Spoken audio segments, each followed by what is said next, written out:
Então, boa noite, pessoal, mais uma vez. É com grande prazer que estamos aqui mais uma vez reunidos na noite de hoje para o estudo dessa primeira obra de cunho filosófico de Allan Kardec, que é o Livro dos Espíritos, o livro base da codificação do Consolador Prometido. Só para a gente fazer uma recordação, uma lembrança, o Livro dos Espíritos é constituído de 4 partes, na qual a primeira, que das 4 é a mais científica e filosófica, ela se complementa com o livro A Gênese, e ela amplia e aprofunda esses conhecimentos que ali se encontram, e, vamos dizer, ela está contida nas perguntas 1 a 75A. A parte 2 já trata do mundo dos espíritos, do mundo espírita ao mundo dos espíritos, complementada dentro da doutrina pelo livro dos espíritos, do livro dos médiuns, perdão, é composta das questões 76 até 613. A nossa parte 3, ela trata das leis morais e é complementada com mais profundidade pelo Evangelho segundo o Espiritismo, e está contida nas questões 614 a 919. E a parte 4, que trata das penas e gozos futuros, se complementa com o céu e o inferno, e é tratada nas questões 920 a 1019. Que nós fiquemos, então, em paz e com a mente aberta e descansada para absorvermos os conhecimentos que nos serão passados através das discussões aqui, que serão feitas hoje. Sérgio, boa noite. Agora é com você. Você pode dar prosseguimento, por favor. Boa noite. Boa noite, Elizabeth. Boa noite a todos. Mais uma vez, é um prazer renovado estar aqui com vocês. Hoje, particularmente, é um dia muito especial. Nós vamos continuar dando ênfase às questões do Livro dos Espíritos, e nós estamos na questão número 101. Eu quero fazer aqui, então, recordar rapidamente um aspecto, que é o seguinte. Na semana passada, nós abordamos que os amigos espirituais decidiram inspirar Kardec e apresentar a ele uma classificação dos espíritos de forma tal a que nós pudéssemos, de uma forma didática, nós pudéssemos perceber o processo evolutivo que se dá, que é uma das leis que nós sabemos do universo, que é esse processo de que todos nós e tudo no universo passa, que é um processo de evolução, crescimento, desenvolvimento. E os amigos espirituais, então, para nos facilitar, decidiram classificar os espíritos, para que nós pudéssemos ter um entendimento. Definiram 3 ordens, né? A terceira ordem dos espíritos imperfeitos, a segunda ordem dos espíritos bons, a primeira ordem dos espíritos puros. E agora nós vamos ver que eles também vão, nestas ordens, eles vão ainda subdividir para uma facilitação de percepção e entendimento nosso em classes. A terceira ordem dividida da 16ª classe, a segunda também subdividida, Paulo vai falar, e a primeira ordem. Eu quero lembrar que nós, desde sempre, e provavelmente por isso os amigos espirituais assim o fizeram, temos essa nossa tendência de procurarmos classificar o ser humano. Por que eu estou dizendo ser humano? Porque o ser humano nessa expressão que é usada normalmente, ele vai abarcar os espíritos e vai abarcar os espíritos que não estão encarnados e vai abarcar os espíritos encarnados. E aí é que eu estou tomando a liberdade de amplamente chamar de ser humano. Por quê? Porque quem são os espíritos de quem nós vamos falar daqui a pouco e nós vamos ler a classificação? Os espíritos que nós vamos falar daqui a pouco e classificá-los, ou melhor dizendo, ler a classificação que nos é apresentada pelo mundo espiritual, são iguais a nós. Na verdade, eles são como nós. Nós somos, no momento em que perdermos o nosso corpo de carne e osso, indo para o plano espiritual, para o plano sutil, lá estaremos como estão esses nossos irmãos que hoje estão assim classificados.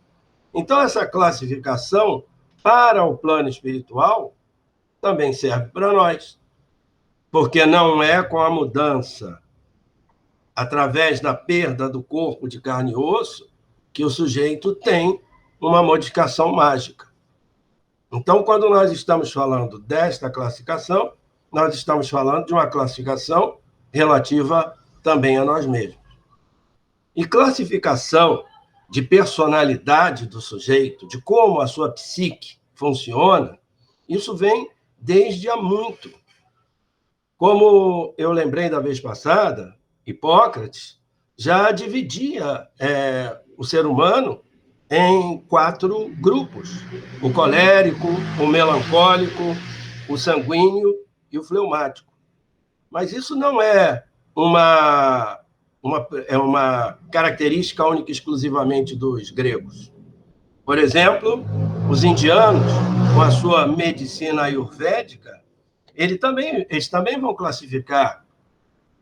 nos classificar o ser humano, nesse contexto, com as denominações dos dócios, Kapha, Pitta, Vata, relacionados com os 5 elementos fundamentais que eles consideram, que são o fogo, a água, o ar, fogo, água, ar, terra e o éter.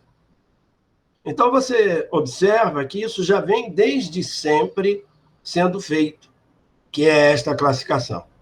E aí os amigos espirituais decidem fazer de maneira didática, trazer, repito, no Livro dos Espíritos, para que nós possamos identificá-los por causa do trabalho espiritual e identificarmos-nos com as nossas dificuldades e em que pé nós estamos.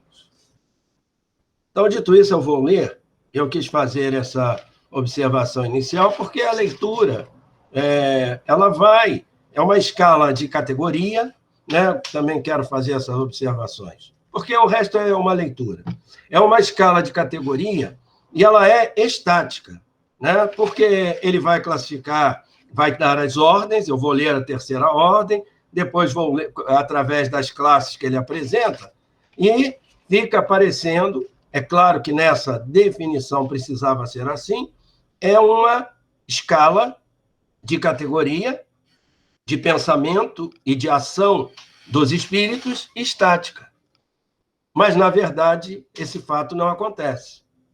Porque, tanto nas classificações, e eu esqueci de falar uma muito interessante, importante, porque eu apresentei uma do mundo grego, apresentei uma do mundo oriental da Índia, e também, por exemplo, no nosso tempo, uma famosa é a classificação de personalidade, os tipos de personalidade do junguiano, né, de Carl Gustav Jung, um psiquiatra suíço que construiu uma teoria a respeito do indivíduo, da personalidade do indivíduo, que ele denominou de psicologia analítica. E nós observamos que nós transitamos, isso é que é importante, nós transitamos nesses tipos. Não existe uma pessoa somente vata. ela tem essa personalidade, essa maneira de ser, por exemplo, levando em consideração o que dizem os indianos, ela tem uma propensão maior a respeito disso. Como não existe um sujeito puramente melancólico, ele tem aquela propensão, é aquilo que mais aparece nele. Como não existe um sujeito, por exemplo, lá na denominação junguiana, que seja somente pensamento, um sujeito voltado única e exclusivamente para regras, leis, há momentos em que ele também vai raciocinar usando o que ele chamou de sentimento, um critério interno para avaliação das coisas.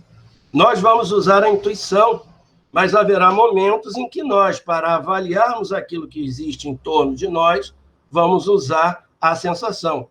Ou seja, nós poderemos ser preferencialmente como Tomé, mas há momentos em que nos toca Maria de Magdala e nós temos a intuição, lembrando dois personagens da história do Senhor Jesus.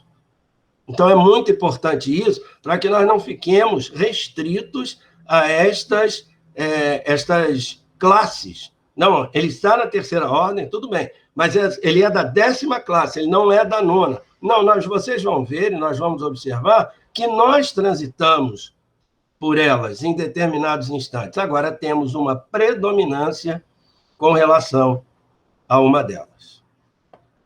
Então, sem mais delongas, eu vou ler aqui a questão 101, o título é Terceira Ordem, Espíritos Imperfeitos. Lembrando, 3 ordens, espíritos imperfeitos, segunda ordem, espíritos bons, primeira ordem, espíritos puros. E esta questão dos espíritos imperfeitos, eles vão da classe, da 10ª classe até a 6ª classe. Eu vou ler aqui a característica geral deles. A predominância da matéria sobre o espírito, propensão ao mal.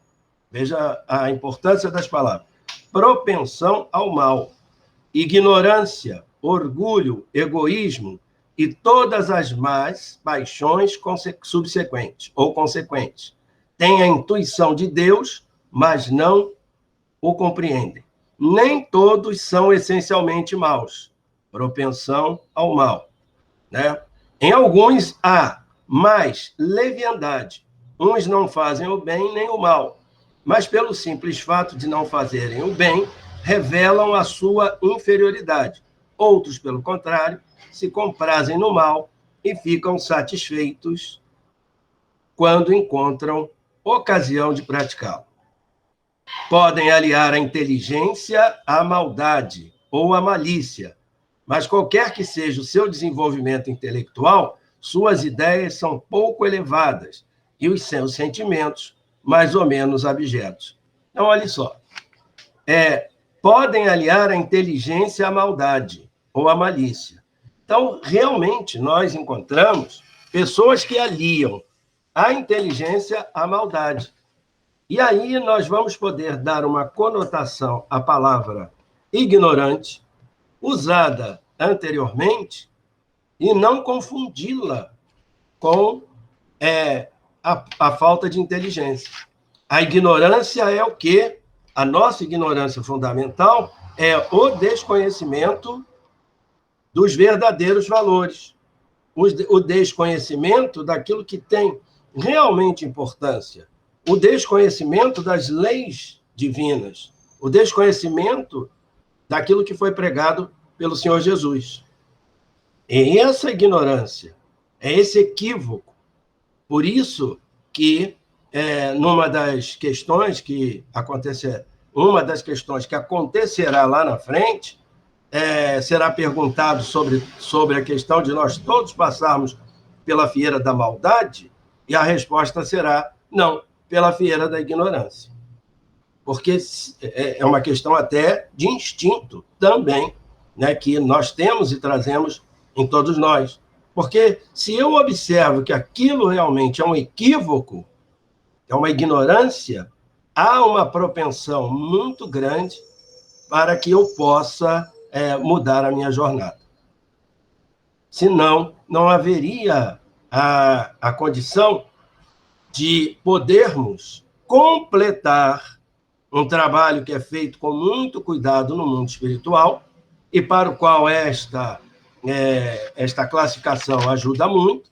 Podemos completar o trabalho no centro espírita, por exemplo, através da incorporação e do diálogo. Na semana passada e retrasada, eu achei extraordinário que o Paulo César tenha utilizado, ao invés da expressão doutrinador, a expressão dialogador. Ela é muito mais, no meu ponto de vista, um depoimento pessoal, ela é muito mais adequada. Então, o sujeito vai numa casa de caridade e vai conversar com uma dessas entidades milenares. Se ele achar que em 15 minutos ele vai doutriná-la, ele é um tolo. Ele vai concluir um trabalho que lhe foi permitido para que ele, inclusive, possa aprender profundamente com os dramas daquela entidade. Ele vai concluir um trabalho que ele pode ter participado, e via de regra isso acontece, no plano espiritual. Lá no plano espiritual, os amigos espirituais já verificaram, por exemplo, uma entidade pesada, um trabalhador de magia, milenar, já identificaram que naquele coração já abriu-se uma brecha de luz, já aproximaram parentes, a mãe dele de outra encarnação.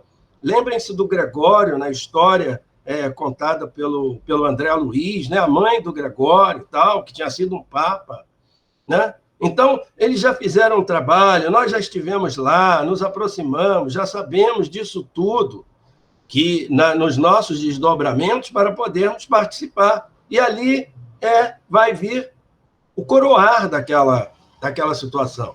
Inclusive com os amigos espirituais nos inspirando em determinadas ocasiões, fazendo com que nós venhamos a sugerir à entidade, por exemplo, que observe a presença de uma outra entidade. Eu, por exemplo, sou uma pessoa que não tenho evidência, nem nada disso, trabalho com a intuição, e às vezes vem de dizer, olha, observe quem está aí, e aí está a mãe dele que vem participando do trabalho há muito tempo. Tá? Então, são pontos a serem colocados aqui. Então, a 10ª classe, eu estou aqui de olho no relógio, a 10ª classe, os espíritos puros, eu vou ler um pouco de cada uma delas, porque eu acho que mais importante é isso, do que essa narrativa de ler aquilo que vocês poderão fazer com toda tranquilidade, mas eu queria era colocar esses aspectos fundamentais que direcionam a leitura e fazem com que você possa ter uma interpretação melhor, né, a respeito do assunto, sem que isso seja qualquer motivo de uma prepotência da minha parte. Mas eu estou querendo dizer que, se a gente discutir essa maneira de ver, de ler as coisas, eu acho que fica mais fácil do entendimento. Bom, antes de ler, eu não estou enrolando, não, é que eu estou me lembrando das coisas importantes que tem, porque ler, né, nós conseguiríamos ler, não tem problema nenhum. Mas eu quero, por exemplo, lembrar um aspecto fundamental, que eu me lembrei de um ditado, uma espécie de ditado, que também da cultura oriental, principalmente da cultura indiana, que diz o seguinte: os abutres, eles voam muito alto. A questão é que eles têm os olhos cravados no chão buscando carniça. Então, isso é uma metáfora, uma imagem, de um simbolismo extraordinário para o sujeito que é extremamente inteligente, mas voltado para o mal. Então, ele voa como o abutre, voa muito alto e tal, né? Mas tem os olhos cravados no chão em busca de carniça. Então, veja só, ser inteligente não é uma condição para que eu seja bom. Eu posso até ser bom e ainda precisar, aqui na escala, de um crescimento de aprendizado das coisas. Então, são coisas distintas, como conhecimento não é sabedoria. Todo mundo conhece os malefícios do cigarro, mas fuma. Então, tem o conhecimento. Qual é a sabedoria? A sabedoria é parar de fumar, porque sabe que aquilo vai lhe fazer mal.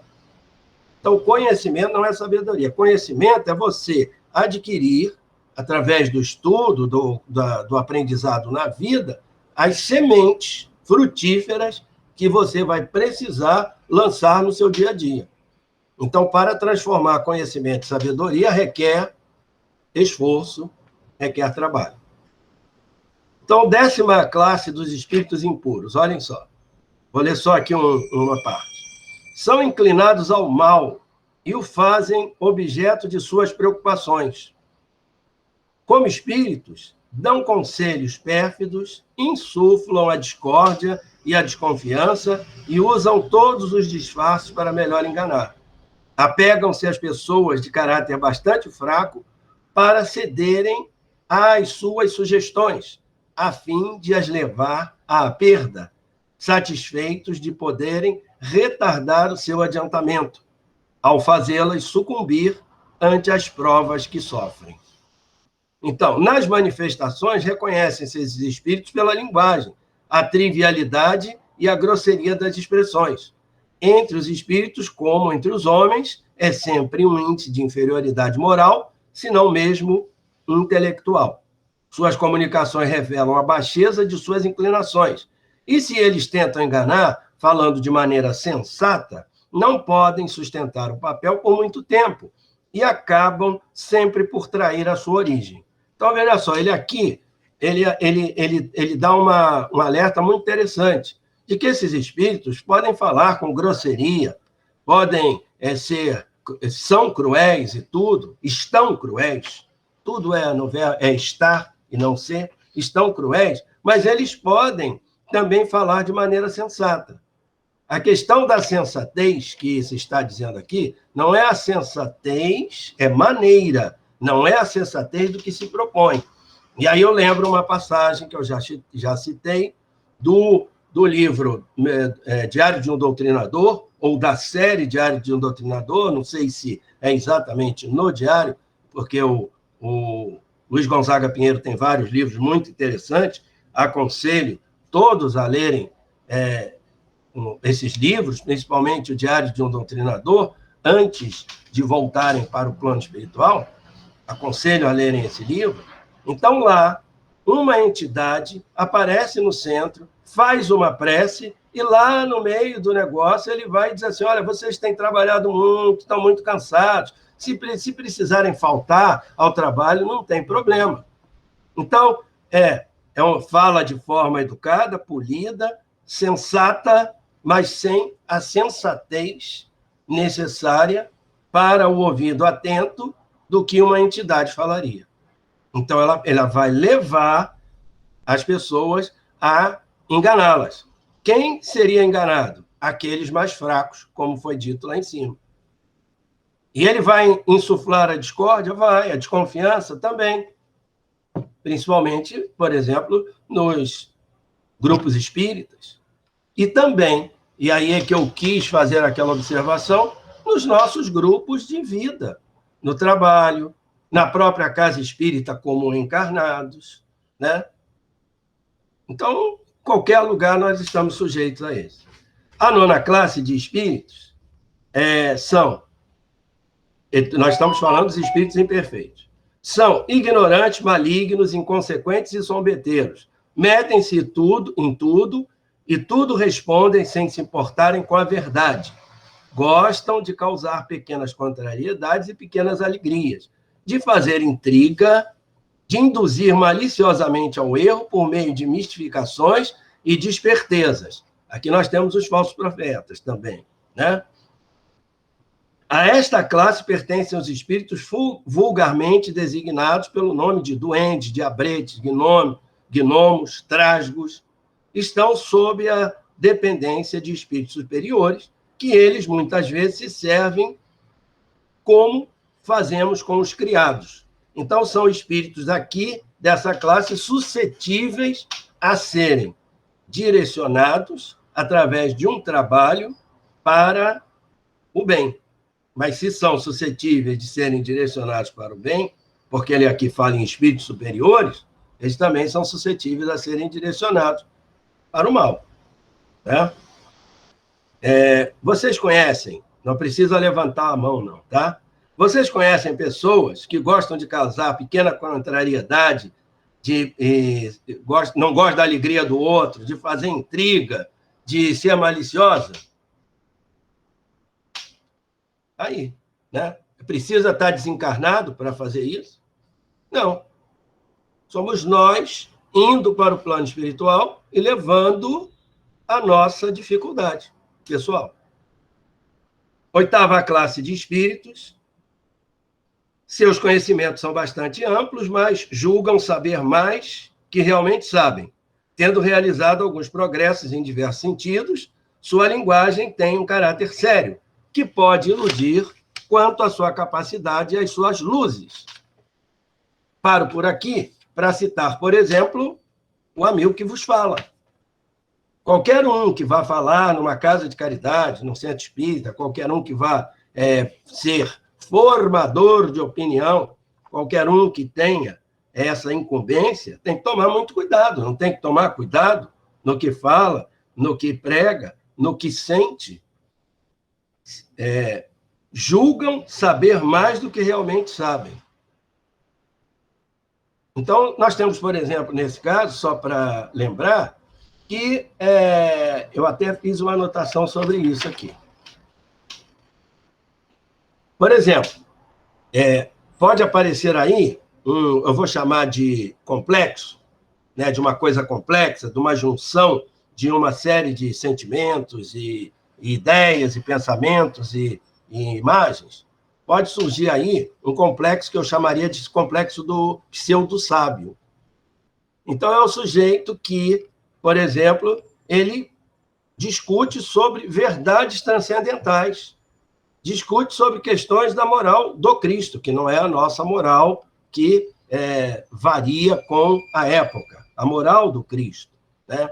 Onde estão guardadas, né, as leis morais? Na consciência, quer dizer, alguma coisa que já está em nós, ali, marcado, junto com a centelha divina, alguma coisa que nós já trazemos, nós já sabemos qual é o caminho. Então, temos que tomar cuidado, porque senão o pseudo-sábio ele vai começar a discutir as famosas verdades transcendentais. A moral do Cristo, por exemplo, repetindo.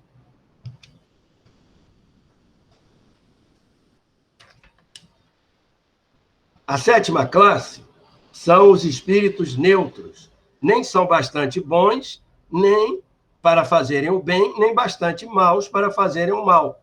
Tendem tanto para um como para outro, e não se elevam sobre a condição vulgar da humanidade, quer pela moral ou pela inteligência. Apegam-se às coisas deste mundo, saudosos de suas grosseiras alegrias.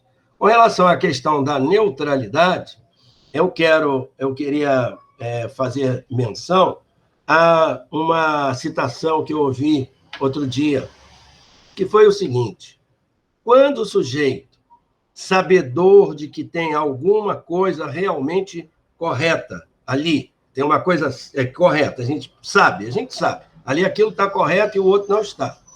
E ele sabe. Quando o sujeito se coloca neutro, ele está prejudicando. Ele está prejudicando, porque ele está deixando de dar uma informação a respeito do que deve ser. Então, a neutralidade, nesse caso, ela não é benéfica. Não, eu não me meto, eu não quero saber. É claro que eu estou falando de uma maneira abrangente, meter-se ou não em determinadas questões. Ou dar a opinião, ou exercer a sua cidadania. Ou simplesmente, por exemplo, em briga de marido e mulher, tem que se meter a colher. Claro, alguém está sendo agredido, alguém pede socorro, por exemplo. Estou dando um exemplo pueris aqui. E a sexta classe são os espíritos batedores e perturbadores. Esses espíritos não formam, propriamente falando, uma classe diferente quanto às suas qualidades pessoais e podem pertencer a todas as classes da terceira ordem. Manifestam-se frequentemente por sua presença por efeitos sensíveis e físicos, como golpes, movimentos e deslocamentos anormais de corpos sólidos, do ar, etc. E aí ele dá mais algumas explicações. Essa sexta classe vai ao encontro daquilo que eu queria deixar claro, que é umas zonas de mudança não perfeitamente definidas, não engessadas, em que você pode estar numa com partes na outra, num processo sempre de crescimento.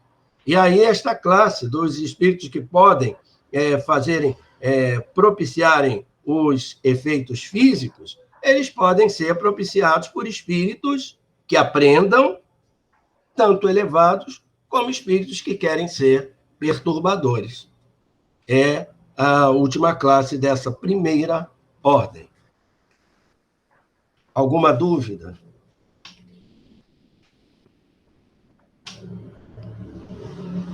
Sérgio, nenhuma dúvida no chat. Foi perfeito.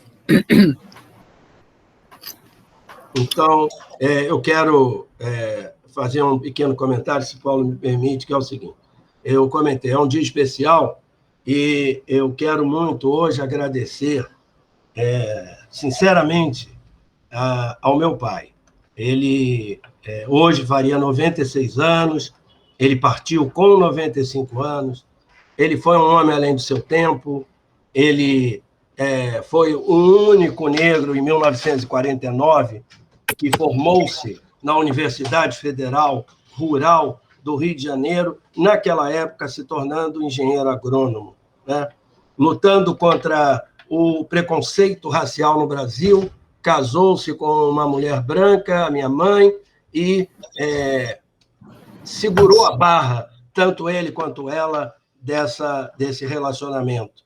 E esse homem, um homem à frente realmente do seu tempo, propiciou, mesmo com todas as dificuldades e com aquilo que, em princípio, a vida se apresentava para ser, abriu o caminho para que seus 4 filhos pudessem ter acesso à universidade. Então, eu estou aqui hoje, na religiosidade que eu abracei, saudando, com a permissão de vocês, desejando, porque tenho certeza que hoje é um dia de alegria, onde quer que ele esteja, por tudo que ele fez ao meu pai. Namastê. Namastê. Bom, queridos amigos aqui e amigas presentes aqui no nosso estudo, e a todos aqueles que vão assistir esse estudo no canal nosso do YouTube. Sejam todos muito bem-vindos. Falar em segunda ordem, falar em primeira ordem, falar em terceira ordem, é continuar tentando reduzir o ser humano, talvez, a uma pequenez que não lhe cabe. Porque nós estamos em todo esse universo de classificação. Eu gosto de dizer que nós somos quais tais os polvos, que têm 8 pernas. Nós estamos tocando em algum ponto dessas escalas em função dos nossos comportamentos e das nossas emoções, da forma como nós reagimos a determinados fatos. Temos um pé, sim, nos impuros. Temos um pé, sim, quando agimos com orgulho demasiado, porque achamos que sabemos muito. Temos um pé, sim, quando somos mornos, frios, neutros perante a injustiça. Mas também temos um pé, sim, quando tentamos estudar mais, quando tentamos amar mais, quando tentamos nos reformar internamente, nos modificarmos.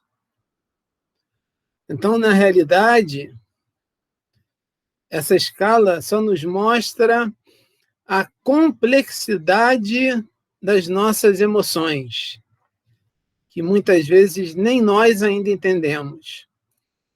E essa complexidade das nossas emoções é fruto direto das diversas personalidades que habitam no nosso inconsciente.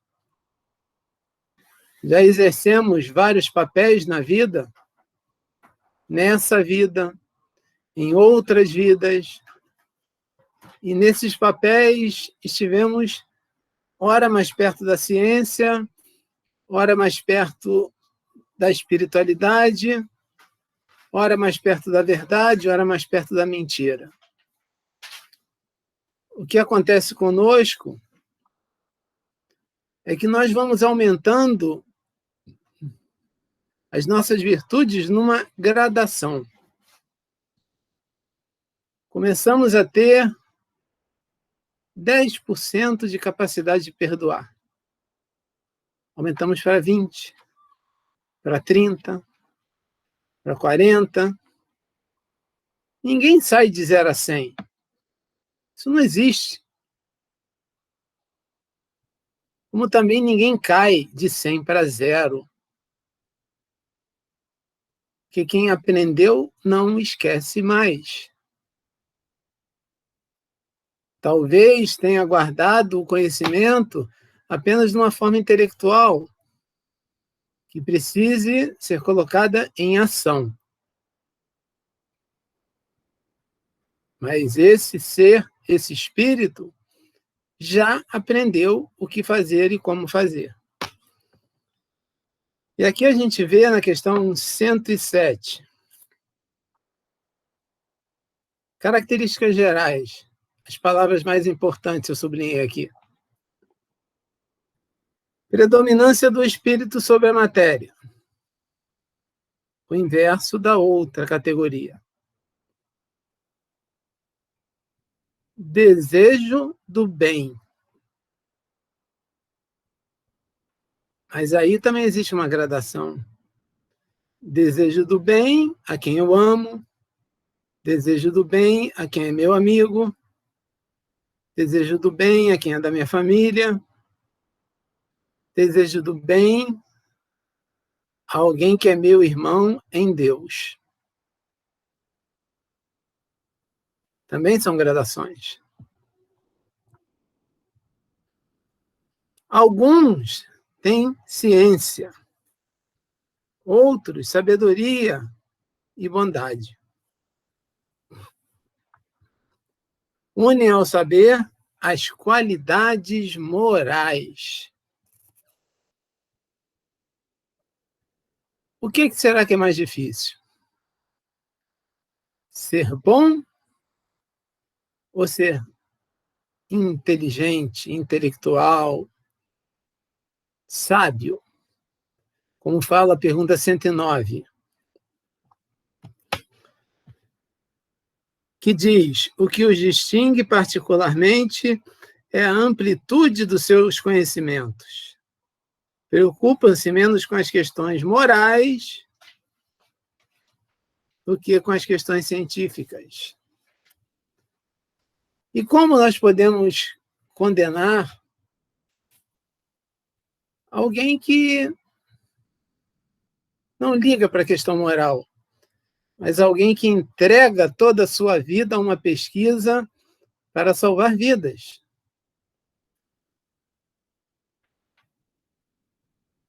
Como julgar? Como analisar? E voltando aqui à questão 107. Os traços da existência corporal, seja na forma de linguagem, seja em seus hábitos, e o Livro dos Médiuns nos fala, principalmente em questões de desobsessão. Conhecemos com que tipo de espírito estamos lidando em função da sua linguagem, dos seus hábitos e dos seus comportamentos. compreendem Deus. Mas como? Não inteiramente. Não tem nem, talvez, uma pálida ideia, mas acreditam que existe um Deus. E já gozam a felicidade dos bons, que é o quê? Em que se compraz uma pessoa que é boa? São felizes pelo bem que podem fazer e pelo mal que impedem que seja feito. Exatamente a antítese dos espíritos neutros, da questão 105, que o Sérgio deu para a gente. E saem por aí cantando aquela musiquinha, tô nem aí, tô nem aí, o mundo está pegando fogo e eles, tô nem aí, tô nem aí.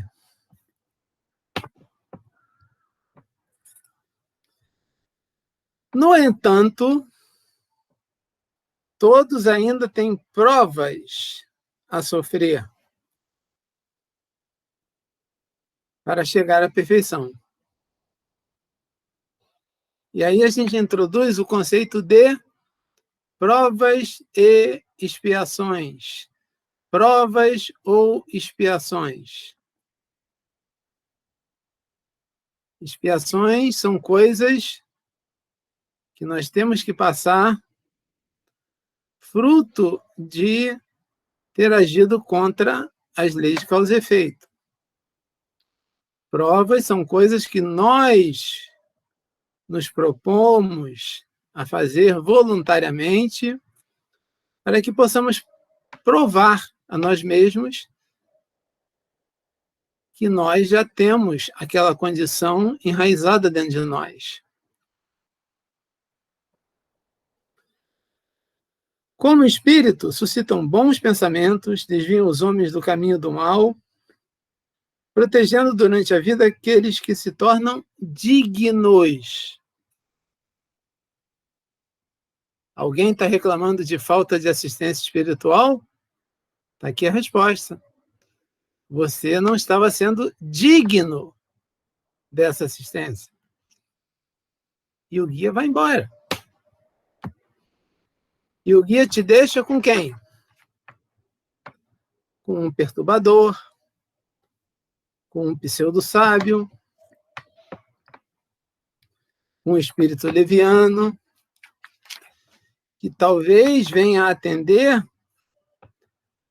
aquilo que o seu inconsciente mais profundo realmente quer, mas que o seu consciente em estado de vigília nega.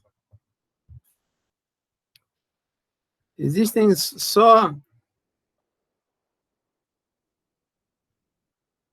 pouquíssimas pessoas que a gente pode se esconder de Deus, de nós mesmos. A esta ordem pertencem os espíritos ligados nas crenças populares, sob o nome de gênios, gênios protetores, espíritos do bem, anjos da guarda e por aí vai. E aí ele divide aqui em espíritos benevolentes, em que, principalmente, que domina eles é a bondade. Aquelas pessoas puras de coração, simples, humildes, mas profundamente amorosas. Os espíritos sábios, que eu já falei, os espíritos prudentes, onde as qualidades morais de ordem mais elevada formam sua característica distinta. Seus conhecimentos ilimitados são dotados de uma capacidade intelectual que lhes dá julgamento preciso sobre homens e coisas. E, finalmente, quando a gente consegue reunir tudo isso, aí nós nos transformamos em espíritos superiores. E aqui, se a gente não olhar com muito carinho, muito cuidado, nós podemos até achar que Jesus... Fica esse debate para a semana que vem. Jesus é um espírito superior ou um espírito puro? Não pode responder agora, Maria.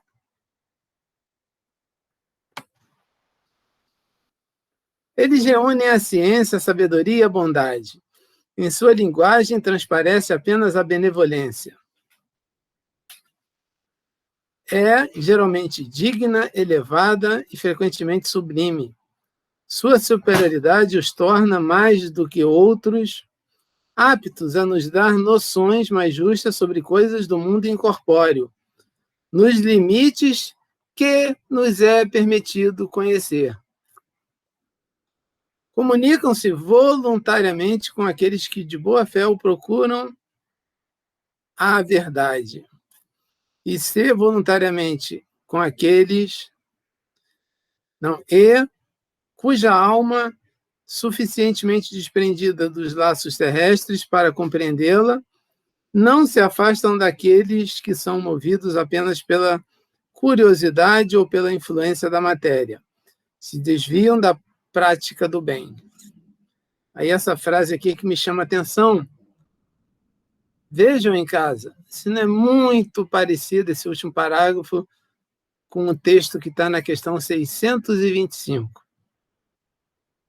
Quando, por exceção, encarnam na Terra, é para cumprir uma missão de progresso e nos oferecem, então, o tipo de perfeição a que a humanidade pode aspirar no mundo. Não parece um modelo para a humanidade? Né? Semana que vem a gente fala sobre isso. Parece, né?